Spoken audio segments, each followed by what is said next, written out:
Anak muda yang baru nak bekerja, jangan gopoh buat komitmen dulu. Perkara paling penting bila dapat gaji pertama adalah kita menyimpan. Ramai anak muda silap langkah, baru dapat gaji dah buat hutang. Sebenarnya masa bujang ni lah peluang terbaik nak kumpul duit sebanyak mungkin sebab komitmen kita masih rendah. Mentor kewangan saya selalu pesan, pastikan kita ada simpanan kecemasan 3 hingga 6 bulan gaji, simpan di tabung haji ataupun ASB dan jangan sentuh kecuali betul-betul terdesak. Lagi susah nak keluarkan, lagi bagus. Lepas cukup dana kecemasan, barulah mula buat simpanan jangka masa panjang dalam bentuk emas.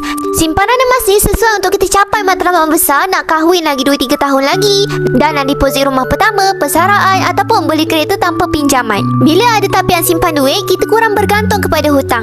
Kalau emergency fund pun tak ada, jangan sibuk nak menabur. Lagi bahaya kalau melabur tanpa ilmu, itu memang cari masalah. Jadi anak muda, bina habit menyimpan daripada sekarang. Jangan tunggu masa dah terdesak nanti barulah menyesal kenapalah aku tak belajar menyimpan. Untuk anak muda yang nak belajar simpan emas dengan ilmu dan bimbingan, insyaAllah saya boleh bantu sebaiknya. Nak mula menyimpan emas, tuan-puan boleh refer punya video saya untuk daftar akaun Emas Gap Public Gold secara percuma dan terus boleh mula menyimpan emas. Serendah RM100 pun kita dah boleh mula menabung dalam bentuk emas di akaun Emas Gap Public Gold. Follow kami rapat-rapat untuk ilmu emas dan kewangan. Mantap!